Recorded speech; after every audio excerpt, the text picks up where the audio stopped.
तो क्या हाल चाल बच्चा पार्टी, सब बढ़िया ना। तो जैसा कि मैं आपको बोला था कि आपके एग्ज़ाम टाइम में मैं आपके साथ रहूँगा, तो मैं फिर से आपके साथ आ गया हूँ अब उसी अंदाज में जैसे कि मैंने पिछले बार वीडियो बनाया था और आपको बोला भी था कि आपके लिए मैं क्या कर रहा हूँ, सारा मटेरियल्स बना रहा हूँ। तो वो मटेरियल्स बन ही गया था और पूरा रेडी भी हो गया है। अब हम क्या कर रहे हैं, अब आज हम लेके आए हैं आपके लिए स्ट्रेटजी प्लान कि हमें कैसे कैसे अब आगे हमें पढ़ाई करनी है, क्योंकि हमारे लिए अब बोर्ड के काउंटडाउन शुरू हो चुके हैं। यानी हमारे बोर्ड अब 1 महीने बाद सीधे हमारा बोर्ड का पेपर होने वाला है। तो अभी का टाइम में हमें क्या करना चाहिए, किस टॉपिक पे फोकस करना चाहिए, कौन सी चीज़ें हमें पढ़नी चाहिए, कौन सी चीज़ें हमें स्किप करनी चाहिए। देखिए, पूरे बुक्स को अगर हम अभी पढ़ने में लग जाए तो हमारा मार्क्स आने को नहीं है। तो भैया हमें क्या करना चाहिए, तो हमारे अगर आपके सजेशन से चलो, अगर मेरे हिसाब से चलो, तो मैं किसी को सजेशन यही दूंगा कि ना तो हमें पूरा किताब पढ़ने की ज़रूरत है, न ही हमें पूरे हर एक टॉपिक्स को कवर करने की ज़रूरत है, क्योंकि मेरे पास अब उतना टाइम नहीं है कि हम एक एक चीज़ों को अच्छे से अब पढ़ने बैठे। हमें तो बस उन टॉपिक्स पे कवर करना है जो एग्जाम के पॉइंट ऑफ व्यू से बहुत ज़्यादा इंपॉर्टेंट है। अब वो कैसे कवर होगा, हमें तो पता ही नहीं कि एग्जाम के पॉइंट ऑफ व्यू से कौन सा टॉपिक इंपॉर्टेंट है, कौन सा टॉपिक लेस इंपॉर्टेंट है, क्योंकि आप अभी कंफ्यूज चल रहे हो कि क्या करें नहीं करें, कुछ समझ नहीं आ रहा है। देखो, जब भी ऐसा चीज़ आता है तो हमें दिमाग को पहले तो अस्थिर करना है, क्योंकि अभी के टाइम में बच्चे क्या करते हैं, उनको समझ में नहीं आ रहा है कि हम क्या करें, वो पढ़ाई छोड़ देते हैं। उनको लगता है कि सब कुछ हमें आता है, हमने पहले से पढ़ रखा है। 2 तरह के स्टूडेंट होंगे हमारे पास अभी। कितने तरह के स्टूडेंट होंगे? 2 तरह के। एक स्टूडेंट होंगे जो रेगुलर पढ़ाई कर रहे हैं, रेगुलर पढ़ाई कर रहे हैं और फिर भी उन्हें डर लग रहा है कि हमारी प्रैक्टिस नहीं हुई है, हमारे अच्छे से क्वेश्चंस हमने बहुत सारे सॉल्व नहीं करे हैं, कौन से क्वेश्चंस आ रहे हैं, कौन से टॉपिक्स हमारे लिए इंपॉर्टेंट है, वो इनको लेकर डर रहे हैं। ठीक। और दूसरे टाइप के स्टूडेंट हैं, मस्ती किए होंगे थोड़ा सा कि चलो अभी तो बहुत टाइम है, अभी तो बहुत टाइम है, अभी तो बहुत टाइम है, ऐसे कर करके टाइम अपना निकल गया होगा और एंड टाइम पे हम पहुंच चुके हैं। अब इन बच्चों के दिमाग में है कि यार कैसे पास हों, अगर पास नहीं हुए तो घर पे तो लाठी चलेगी ही। तो देखिए, इसी को बचाने के लिए मैं क्या कर रहा हूँ कि अपना एक स्ट्रेटजी प्लान लाया हूँ, और इस स्ट्रेटजी प्लान के साथ अगर आप पढ़ाई करोगे तो आप ऑब्वियसली मैं बोल रहा हूँ कि आप समझो कि एक अच्छे से अच्छे परसेंटेज बना लोगे। तो कैसा है, क्या है ये प्लान? तो देखिए, प्लान बेसिकली कुछ नहीं है, ये प्लान बेसिकली कुछ नहीं है। अरे सर क्या बोल रहे हो, कुछ नहीं है? तो बस प्लान एक ऐसा है ना, हम आपको ज़्यादा पढ़ने को बोल रहे हैं। देखो, बस 2 चीज़ हम आपसे बोलेंगे। फेल वही होता है जो पेपर में खाली छोड़ के आता है। सीधी बात जान लीजिए, बच्चे वही फेल होंगे एग्जाम में जो पेपर को खाली छोड़ के आएगा। पेपर आपने भरा, अब ऐसा मतलब भरा का मतलब ये गाना नहीं लिख देना है हमें। अब कैसे भरना है वो आपके बिट्टू सर सिखाएंगे कि सर कैसे हम पेपर में लिखेंगे, वो आपके कौन सिखाएंगे? हम सिखाएंगे, बिट्टू सर आपके सिखाएंगे कि पेपर में आपको कैसे लिखना है।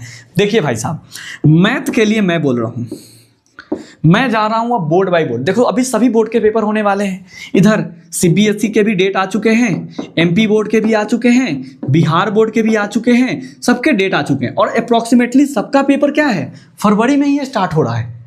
अब क्या करना है हमें, हम सभी बोर्ड के लिए क्या कर रहे हैं, अलग अलग से नहीं। देखो, क्वेश्चन तो वही आएंगे जो सीबीएसई का होगा, जो बेसिक्स वाले, सीबीएसई बेसिक्स वाले, एमपी बोर्ड और स्टेट बोर्ड। एमपी बोर्ड और स्टेट बोर्ड तो दोनों मान लो कि सिमिलर चलता है, क्योंकि एलसीएम एससीएफ बोलेगा भाई, एलसीएम एससीएफ जो इसमें बोलेगा वही बोलेगा, लेकिन नंबर ये चेंज कर देगा।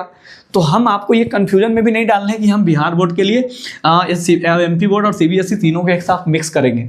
हम पूरा कोशिश क्या करेंगे, बिहार बोर्ड अलग, एमपी बोर्ड अलग और अपना सीबीएसई अलग, ऐसे करके अपन क्या करेंगे ना, सबके लिए अलग अलग मतलब वर्कशीट प्रोवाइड कराएंगे। पढ़ाएंगे वही जो हमें पढ़ाना है। जैसे हमने एलसीएम एससीएफ टॉपिक पढ़ा दिया, अब क्या करेंगे, उस टॉपिक पे सीबीएसई का अलग उसका वर्कशीट मिलेगा, एमपी बोर्ड वालों का अलग रहेगा और बिहार बोर्ड वालों का अलग रहेगा। हम हर चैप्टर से आपको मैक्सिमम 5 से 10 क्वेश्चन देंगे। इस 5 से 10 क्वेश्चन को आपको क्या करना है, बना लेना है। बस इस 5 से 10 क्वेश्चन को आपको क्या करना है, बना लेना है। अब ये मत समझना कि सर ये 5 क्वेश्चन दे दीजिएगा यही आएगा क्या। अबे बेवकूफ़ आदमी, हम ये 5 क्वेश्चन में हर एक टॉपिक को आपको कवर कर दिए रहेंगे जो बोर्ड के पॉइंट ऑफ व्यू से इंपॉर्टेंट है, जो बोर्ड के पॉइंट ऑफ व्यू से क्या है, इंपॉर्टेंट है। जैसे मान लीजिए हमने प्राइम फैक्टर सिखा दिया कि कैसे निकालते हैं, उसके बाद हमने एलसीएम एससीएफ बता दिया, इरेशनल नंबर वाले प्रूफ वाले जो क्वेश्चन आते हैं वो बता दिया। इसके बाद 3 क्वेश्चन हमने बता दिए, इन तीनों पे हम क्या करेंगे, आपको क्वेश्चन दे देंगे। स्टेट बोर्ड वाले तो इन तीनों टॉपिक्स को कवर कर लो, इससे बाहर फंसेगा ही नहीं तुम्हारा क्वेश्चन। इससे बाहर आएगा ही नहीं। तो तुम समझ लो कि भाई साहब मैथ के लिए हम तुम्हें 5 से 10 क्वेश्चन हर चैप्टर से निकाल के देंगे। अब उन क्वेश्चन को क्या करना है, क्लास खत्म होगी, वर्कशीट आपके नीचे डिस्क्रिप्शन में रहेगा या हमारे टेलीग्राम पे अपलोड रहेगा, जाके आपको क्या करना है, सिंपली वहां से डाउनलोड करना है, प्रिंट कराना है और क्वेश्चन को लगा दो 20 बार। फिर देखो मैथ में क्या होता है, कमाल कर दोगे तुम। बस अपने पास ज़्यादा नहीं समय है, सीधा मान लो कि 30 दिन भी अपने पास पूरे समय नहीं है मेरे हिसाब से मेरे भाई। आपको लग रहा है कि सर अभी तो 8 दिन बचे हैं और उधर 1 महीने बचे, नहीं भाई, इस समय ही अगर आप पढ़ोगे तो अच्छा नंबर ला सकते हो। अगर इस समय सो गए तो समझो कि हम पूरा मार्कशीट हमारा सो जाएगा। तो बस इसी टाइम का हमें इंतजार था और वो टाइम आ चुका है। अगर इस टाइम पे अभी आपने मेहनत कर लिया तो आपके बोर्ड में परसेंटेज बन जाएंगे। जो पढ़ रहे हैं रेगुलर से वो अगर कर लिए तो वो तो समझो कि अच्छा ही हो गया उनको तो दूध में से मक्खन मिल रहा है खाने को, क्योंकि उनकी तो पढ़ाई हो चुकी है। वो तो क्या करेंगे, रिवीजन करेंगे।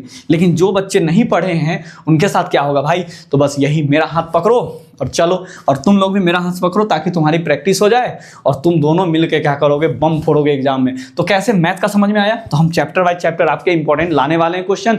बस कुछ नहीं करना है, जो चैप्टर पढ़ाई हो उसके इंपॉर्टेंट को हमें लगा लेना है। अब साइंस का कैसे होगा सर? साइंस का कैसे होगा? देखो भाई, साइंस भी ऐसे चलेगा। हम साइंस में इंपॉर्टेंट टॉपिक लाएंगे, उसको समझाएंगे और उसके नोट्स को डिस्क्रिप्शन में डाल देंगे। सिंपल बात, क्योंकि हमें लिखवाना नहीं है भाई। हमें क्या करना है, साइंस के टॉपिक्स को समझाना है पहले कि हाँ देख लो, पहला चैप्टर है अपना रिफ्लेक्शन ऑफ लाइट। क्या क्या क्वेश्चन आएगा इसमें, कौन सा जिस पे बोर्ड की नज़र है। देखो सब आदमी की नज़र रहती है, जो चोर आएगा, चोर चोरी करके भागेगा तो सबकी नज़र किस पे रहेगा, वो चोर पे रहेगा। चोर पता चल जाएगा कि यहाँ आ रहा है चोरी करने। हमें पता है कि बोर्ड के पॉइंट ऑफ व्यू से कौन सा टॉपिक इंपॉर्टेंट है। पहले उन टॉपिक्स को पूरा हम क्या करेंगे, कवर करेंगे। अगर हमारे पास इनफ टाइम बचता है तो उन टॉपिक्स को भी कवर कर लेंगे जो हमारे बोर्ड के पॉइंट ऑफ व्यू से लेस इंपॉर्टेंट है। तो पहले क्या करने वाले हैं, इंपॉर्टेंट, उसके बाद क्या करेंगे, लेस इंपॉर्टेंट। समझ में आया? और ये जो क्लासेस चलेगी, ये कैसे चलेगी, ये एक टाइप का मैराथन क्लास होगा। अब कहोगे मैराथन क्या होता है? कम से कम तो 1 घंटा देना पड़ेगा आपको। आधे घंटे और 1 घंटे की वीडियो रहेगी। अब उस आधे घंटे 1 घंटे में क्या रहेगा, कम से कम हम एक दिन में 3 चैप्टर को उड़ाएंगे। भैया उड़ाना पड़ेगा, एक दिन में 3 चैप्टर को हम उड़ाएंगे और आप भी मेरे साथ बैठ के 3 चैप्टर उड़ाओगे। तो देख लो, अगर आपको फेल करवा सकता है कोई सब्जेक्ट तो वो 2 ही सब्जेक्ट है, मैथ और साइंस। यही 2 सब्जेक्ट आपको नीचे डुबा सकता है और यही 2 सब्जेक्ट आपको ऊपर उठा सकता है। तो मेनली हमें इन 2 सब्जेक्ट पे फोकस करना है। अब देखो स्टेट बोर्ड वाले भाई साहब, स्टेट बोर्ड वाले जो इतने भी स्टेट बोर्ड वाले वो क्या करेंगे, अब उनके पास बचा हिंदी और बचा इंग्लिश। इसमें क्या होता है, देखो इंग्लिश और हिंदी में 2-3 टॉपिक्स हैं। जैसे कि 50 नंबर तो तुम मान के चलो कि मैं लिखवा दूंगा, मैं बोल रहा हूँ 50 नंबर मैं लिखवा दूंगा। इंग्लिश हिंदी में तो मैं 50 नंबर लिखवाने की मैं गारंटी देता हूँ। बाकी आप कहोगे बाकी सर 50 नंबर कहाँ से आएगा, वो तुम्हारे ऊपर है। बुक्स पढ़ा होगा तो नंबर आएंगे, बुक्स के ऑब्जेक्टिव याद होंगे तो नंबर आएंगे। समझ में आया कि नहीं आया? लेकिन 50 तो मैं तुम्हें समझो कि दिलवा ही दूंगा। समझ गए ना? तो ये इंग्लिश हिंदी पे फेल तो होने नहीं दे रहा हूँ भाई। फेल वाले तुम देख लो, कुछ पढ़े तो हो नहीं, फिर भी तुम्हें 50 नंबर दिलवा रहे हैं। और जो बच्चे पढ़े हैं उनको तो क्या हो जाएगा, मक्खन मिला है फिर से। समझ गए ना? तो जो पढ़े हैं उनको तो मक्खन मिल ही रहा है, जो नहीं पढ़े वो पास हो रहे हैं भाई। पास नहीं, अच्छे परसेंटेज बना लोगे अगर थोड़ा सा और मेहनत कर लोगे मेरे हिसाब से तो। ठीक, हिंदी इंग्लिश ऐसे हो जाएगा। बचा संस्कृत। अब ये संस्कृत कैसे होगा भैया, संस्कृत, अरे भाई संस्कृत कुछ है ही नहीं, संस्कृत कुछ है ही नहीं। बस तुम इसमें भी हमारे को ट्रस्ट रखो, 50 नंबर हम दिलवा देंगे। और ये सब कवर करने में हमें आपके एग्जाम तक की टाइम लगेगा। हम ये नहीं बोल देंगे कि भैया कल ही करा देंगे या परसों करा देंगे, हमसे जुड़ जाओ पूरा पास हो जाओगे, ऐसा नहीं। पढ़ोगे भाई तभी पास बनोगे, तभी रिजल्ट बनेगा। क्योंकि करना तुम्हें को है, हमको नहीं करना है। हम तो कैमरे के पीछे भाई बोल रहे हैं तुमसे, तुम्हें समझा रहे हैं कि जो गलतियाँ बच्चे करते हैं वो इसी टाइम पे करते हैं। समझ रहे हो? जब हमारा एंड टाइम आता है तभी हम क्या करते हैं, सो जाते हैं। जब हमें काम करना है तभी हमें जगना चाहिए भाई। At the right time to take a right decision, यही एक सही समय है सही डिसीजन को लेने के लिए। समझ में आया कि नहीं आया? तो देखो भाई, मैं आपके लिए कितनी बजे रात को मेहनत कर रहा हूँ। टाइमिंग अपना हो रहा है, देख लो 3 बज रहे हैं, 3 बज रहे हैं, फिर भी मैं आपके लिए वीडियो, मेरी तबीयत खराब थी इस वजह से मैं वीडियो नहीं बना पा रहा था भाई। लेकिन मैं आपके लिए फिर से आ चुका हूँ उसी अंदाज में, भले ही मुझे रात भर सोना ना पड़े, लेकिन मैं आपको खदेड़ खदेड़ के बोर्ड का वो सब क्वेश्चन ला के दूंगा जो आपके सीधे बोर्ड में फंसेंगे। बस भाई एक ही चीज़ करो, मेरे पे ट्रस्ट करो और जितना क्वेश्चन दे रहा हूँ ना भाई लगा लो। जितना मैं बोल रहा हूँ ना उतना कर लो, फिर तुम देखना फेल हो जाओ तो फिर बता देना कि 10th गुरु से पढ़े थे फेल हो गए। आप पहला पेपर दे के निकलोगे, उसी दिन आप जज कर लोगे कि सर ने हमें जो बोला था वो आया कि नहीं आया। समझ में आ रहा है? तो भैया बोलना तो मैं कैमरे के पीछे बोल दिया कि आपके लिए 3 बजे रात में भी जग के मैं मेहनत कर रहा हूँ, बट आप उतना मेहनत कर रहे हो कि नहीं कर रहे हो वो भी चीज़ मुझे पता चलना चाहिए। और किसी भी स्टूडेंट को कुछ भी डाउट हो, आप हमारे टेलीग्राम से जुड़िए, उसमें मैसेज कीजिए, हम आपके डाउट्स के लिए पूरी तरीके से खरे उतरेंगे। समझ गए? बस आपको क्या करना है आप समझ चुके हैं, मेरा साथ देना है, जितना मैं डाउट्स दूंगा, जितने मैं डीपीपी क्वेश्चंस दूंगा पूरे सॉल्व कर लेने। और जो मक्खन बच्चे हैं, जो पढ़े हमारे प्यारे बच्चे हैं, जो रेगुलर मेहनत किए हैं, उन्हें भी मैं बोल रहा हूँ कि आप भी ये क्लास को रेगुलर अटेंड करोगे ताकि आपको क्रीम चीज़ें मिलेगी। मैथ साइंस तो ऐसे चलेगा, हिंदी इंग्लिश ऐसे चलेगा, और संस्कृत ये हो गया। और बचा कौन सा सब्जेक्ट अपने पास? एक और सोशल साइंस। सोशल साइंस देखो भैया, सोशल साइंस वाले, बस सोशल साइंस इज लिखने की कला। जिसके पास लिखने की कला है वो सोशल साइंस में बढ़िया स्कोर कर सकता है। आप कहोगे भैया लिखने की कला क्या होती है? एक बात बताइए, आपको कोई क्वेश्चन पूछा जाता है, एक तरीके का सोशल साइंस को तो मैं ए से मानता हूँ। क्या मानता हूँ? ए से।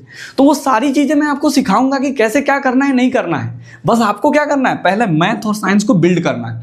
ये मैथ और साइंस बिल्ड हुआ जहाँ ये सब सब्जेक्ट आप आसानी से निकाल सकते हो।